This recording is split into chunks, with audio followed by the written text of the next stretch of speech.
안녕하세요. 뉴스반장입니다. 그동안에 있었던 6건도 보고받지 않으셨어요. 이번에는 보고를 받았기 때문에 지휘감독할 수 있는 권한이 생긴 거 아니냐라고 장관님께서 말씀 주시고 참모진들께 말씀 주시는데 그 얘기 역시 틀린 얘기입니다. 제가 며칠 동안 개정된 군사법원법, 규정, 시행령 다 한번 살펴봤어요. 보고 받아서 장관님께서 일정한 권한을 행사해야 된다 이런 규정 한 군데도 없습니다. 예, 없습니다. 예. 잘 아시잖아요. 예, 재작년에 왜 군사법원법을 개정했는지 너무나 잘 아실 거고 예. 그래서 이 3대 사건들에 대해서 수사기관에게 전권을 줬고 그리고 지체 없이 넘기라고 되어 있어요. 인지하는 순간. 그래서 지금까지 그렇게 해왔다는 것이고 그게 수사기간이 1개월이냐 4개월이냐 이건 부차적인 거예요. 이번 같은 경우에도 해병대 수사단장은 그런 개정된 군사법원법의 취지에 맞게 신속하게 수사해서 왜? 대통령께서 언급을 주셨으니까 엄정하게 수사해야 된다고. 그래서 주셨던 것처럼 국민적 관심 사안이기 때문에 최소한 이 국방부 장관께 보고는 드려야겠다라고 들어간 거예요. 그런데 개정된 군사법원법의 이 취지에 맞지 않는 이런 명령과 지시사항들이 하달이 된 겁니다. 법무관리관 다른 얘기하고 있고 차관 다른 얘기하고 있고 그리고 장관께서는 지금 보고받지 않는 게 맞았다라고 말씀 주셨지만 장관께서 하시는 말씀이 다 다른 거예요. 예를 들어서요. 차관이 해병대 사령관과 수시로 통화하고 법무관리관이 법적 책임도 없습니다. 권한도 없고 본인도 그게 잘 알고 있고 그런데 장관의 지시를 받았다고 해요. 그래서 안내했다고 얘기해요. 그래서 수사단장과 5차례 통화를 하고 해병대 사령관과 통화하고 이런 자체가 이 일을 수명을 해서 진행하고 있는 수사단장에게는 그리고 그 일을 추진하고 있는 수사단에게는 외압으로 느낄 수밖에 없는 겁니다. 아니 그래서 권한도 없는 사람들이 책임도 없는 사람들이 왜 이런 간섭을 하는 거냐. 이건 개정된 군사법원법의 이 취지를 정면으로 위반하는 것이다 라고 판단되어서 원칙대로 지금까지 해왔던 것에 맞게 경찰에 이첩을 한 거예요. 그리고 그 뒤에 보여준 여러 가지 형태들이 이 사단을 만들어낸 겁니다. 그 사단의 한 중심에 장관께서 서 계신 거고 장관의 참모들이 서 계신 거예요. 국가기관이 총동원되어서 진실을 은폐하는데 앞서고 있는 총체적인 국가기관 문란 사건이에요. 제가 보기에는. 그런데 이걸 뻔히 알면서 왜 그렇게 몰고 가세요? 25일 국회 법제사법위원회 현안 질의에 출석한 이종섭 국방부 장관과 더불어민주당 기동민 의원 간의 질의응답 장면입니다. 이날 이 장관은 사실상 자신이 수사보고를 받을 권한도 책임도 없음을 시인했는데요. 이런 사실을 너무나도 잘 알고 있음에도 수사를 축소 은폐할 목적으로 수사에 개입해 이런 사단을 낸 겁니다. 그러면서도 이 장관은 끝까지 자신이 지휘 권한을 가지고 있다고 항변했는데요. 그냥 모든 책임을 지고 장관직을 사퇴하는 게 답이 될 듯 싶습니다. 이런 상황에 해병대원 순직 사건에 대해 해병대 수사단이 작성한 수사 결과 보고서를 MBC가 단독 입수해 보도했습니다. 이 보고서에선 해병 1사단장의 책임회피성 발언과 함께 지휘관들이 현장의 위험을 제대로 보고하기 힘들었던 당시 상황들이 그대로 담겨 있는데요. 자신이 모든 책임을 지겠다던 임성근 해병 1사단장은 자신만 살겠다며 이제와 책임을 회피하고 있었습니다.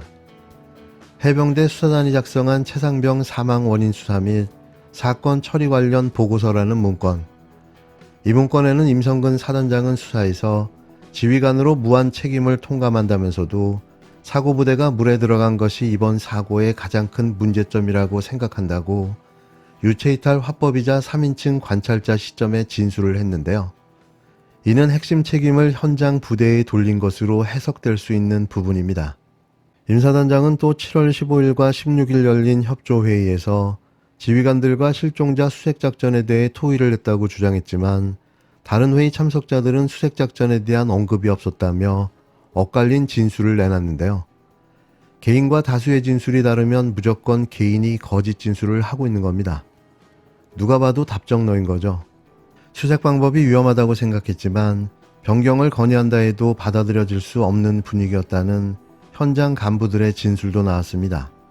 추가 안전 장비가 필요하다는 포병 3대 대장의 의견에도 별도의 조치가 없었고 최상병이 소속됐던 포병 7대 대장 이모 중령이 한숨을 쉬며 고민하는 모습을 보였다는 건데요. 위험할 수 있는 수색 방법에 다른 의견을 제시하기 어려웠던 분위기엔 이유가 있었습니다. 사고 전날 임사단장은 현장 해병대 복장 통일을 지시하면서 특히 포병이 비효율적으로 수색을 하고 있다고 지적했는데요. 그러자 선임인 포병 11대 대장이 수색작전 성과에 대한 부담감을 느끼고 포병이 문제없다는 것을 보여주고 싶었을 것 같다고 관계자들은 진술했습니다. 결국 장하 높이까지만 물에 들어갈 수 있다는 여단장의 지침이 포병 11대 대장을 거쳐 허리 아래까지 입수할 수 있다는 지침으로 바뀌면서 모두 5명의 해병대원이 물에 휩쓸렸고 최상병이 목숨을 잃었는데요. 보고서엔 실종자를 찾으면 포상 휴가를 건의할 테니 열심히 수색하라며 지휘관들이 대원들에게 수색을 독려했다는 내용도 포함됐습니다. 포상을 대가로 대원들을 사지로 몰아넣은 건데요. 이 자들이 진짜 지휘관이 맞는 걸까요? 이 같은 수사 결과를 토대로 해병대 수사단은 임성근 1사단장 등 8명에 대해 과실치사 혐의가 있다고 판단했습니다. 이 보고서는 사령관과 해군 참모총장을 거쳐 지난 7월 30일 이종섭 국방부 장관의 결재까지 받았지만 장관은 다음 날인 31일 돌연 수사 기록에 경찰 이첩을 보류시켰는데요. 왜 그랬을까요? 이종섭 장관은 누구에게 지시를 받은 걸까요? 이미 여러 차례 말씀드렸지만 대통령 안보실에 누군가에게 연락을 받았던 거죠. 과거 MB정부에서 함께 근무했던 그 누군가에게 말입니다. 이후 사건은 되돌릴 수 없는 지경에 이르렀고 거짓이 거짓을 만들고 사건을 은폐 조작하며 여기까지 온 겁니다. 이제라도 바로 잡아야 하지 않을까요? 끝으로 쌍방울 대북 송금 의혹 수사가 이재명 더불어민주당 대표를 향하고 있습니다. 벌써 5번째 검찰 소환을 통보받았는데요. 이제는 검찰의 시나리오가 눈에 읽힙니다. 이들이 원하는 게 뭔지, 이 다음엔 무엇을 할지 말이죠. 검찰은 지난 22일 이 대표를 쌍방울 그룹 대북 송금 의혹과 관련해 제3자 뇌물 혐의로 입건했는데요. 그런데 말입니다. 검찰이 작성한 공소장을 보면 이게 다 검찰의 시나리오였습니다. 한마디로 검찰의 소설 쓰기였는데요. 검찰의 수사는 누가 언제 어디서 무엇을 했는지에 대한 구체적인 내용도 오락가락, 뒤죽박죽, 엉망진창이었습니다. 이래서 정치 탄압이 제대로 되겠습니까? 뭐래도 아마추어인 거죠. 수원지검의 허무맹랑한 조작수사, 이래가지고 야당 탄압이 제대로 되겠습니까? 어제 쌍방울 수사를 맡고 있는 수원지검이 이재명 대표에게 소환을 통보했습니다. 벌써 5번째입니다. 수사 관련한 검찰발 언론 보도 또한 쏟아지고 있습니다. 검찰은 이재명 대표가 경기도지사 시절 방북을 추진하면서 북한이 요구한 방북 비용 300만 달러를 김성태 전 쌍방울 회장이 대신 내줬다고 주장합니다. 그러나 터무니없는 주장입니다. 현재 수원지검의 쌍방울 수사는 최소한의 일관성조차 상실했고 수사를 하면 할수록 조작의 냄새만 더욱 짙어지고 있습니다. 검찰이 제시한 공소장을 분석해보면 돈을 주게 된 과정, 돈 준 시점, 장소, 돈 받은 사람 등 가장 기본적인 사실관계조차 오락가락 뒤죽박죽 엉망진창입니다. 하나도 제대로 맞는 게 없습니다. 검찰은 2023년 2월 3일 김성태 공소장에서 김성태가 2019년 7월경 필리핀에서 개최된 제2회 아시아 태평양 평화 번영을 위한 국제대회에 참석해 조선 아태위 송명철 부실장 등과 남북 경제협력 사업에 대해 논의하던 중 북한 인사들로부터 방북을 위해 300만 달러 정도의 비용이 필요하다는 제안을 받았고 이를 이화영 전 부지사 등 경기도 관계자들과 상의했다고 적시했습니다. 이어 검찰은 김성태가 2019년 11월 27일부터 12월 18일경 1,300만 달러를 중국 심양에 있는 모 호텔에서 조선 아태위 부실장 송명철에게 전달했다고 적시했습니다. 구체적인 시점과 장소까지 적시했지만 검찰의 주장은 얼마 가지 않아서 완전히 뒤바뀝니다. 3월 19일 중앙일보 보도에 따르면 수원지검이 진행한 김성태와 이화영 전 부지사 간의 대질 조사에서 김성태가 직접 이화영 전 부지사에게 이호남 정찰 총국 출신과도 전달할 미화 액수를 논의하고 2019년 7월부터 11월 필리핀에서 60에서 70만 달러, 마카오에서 200만 달러를 줬는데 정말 처음 듣는 이야기인가? 라고 물었다고 합니다. 분명 김성태 공소장에는 김성태가 2019년 11월 27일에서 12월 18일경 심양에서 송명철에게 300만 달러를 줬다고 적시되어 있는데 대질조사에서는 돈 준 시점이 2019년 7월에서 11월로 금액은 260만에서 270만 달러로 돈 준 장소는 필리핀과 마카오로 또 돈 받은 사람은 송명철에서 이호남으로 바뀌게 된 것입니다. 이뿐만이 아닙니다.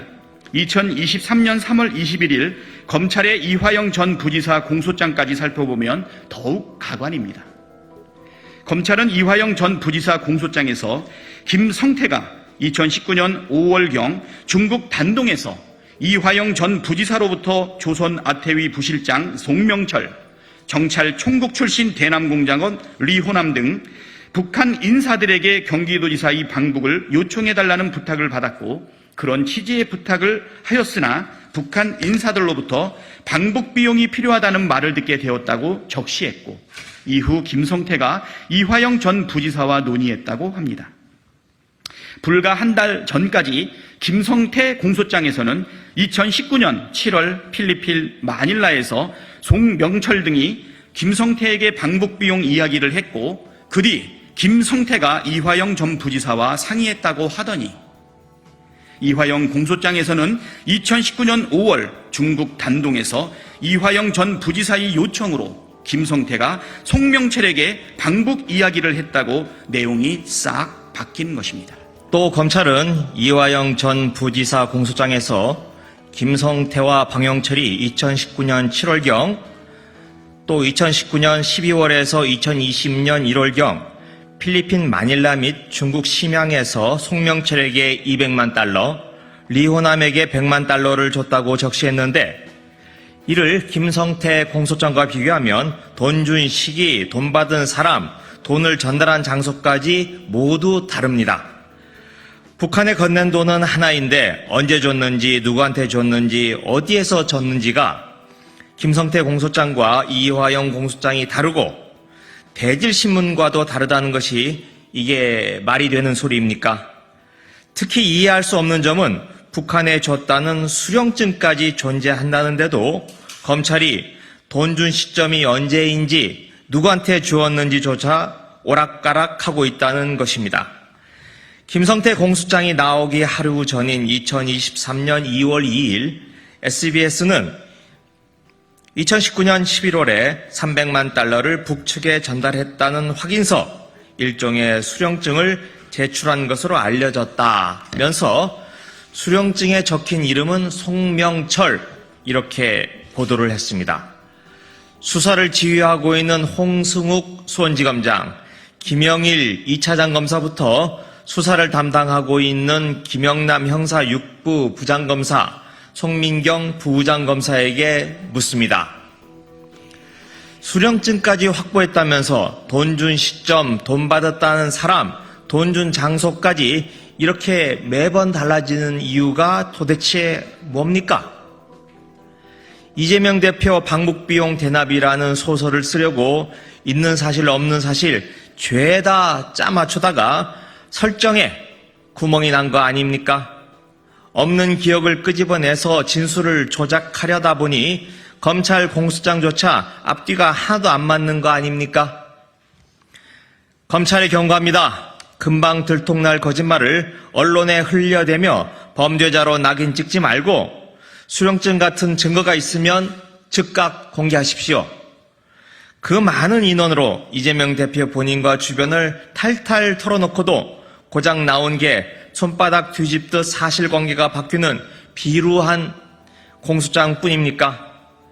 검찰 독재 정치 탄압 대책위는 모든 수단을 강구해 검찰의 조작 수사에 강력히 대응해 나가겠습니다. 조작 수사로 점철된 검찰의 직권남용 범죄에 대한 고발을 검토하고 나아가 확인되지도 않은 일방적 주장을 테러 수준으로 언론에 뿌려대는 공무상 비밀 누설에 대해서도 고발을 검토하겠습니다. 검찰은 이제 그만 이재명 대표를 범죄자로 만들겠다는 집착을 버리십시오. 멈추지 않는다면 공수장을 포함한 모든 검찰의 수사 기록이 정치검찰이 야당 대표를 표적 삼아 짜맞추기 조작 수사를 벌였다는 증거로 역사에 길이길이 남게 될 것입니다.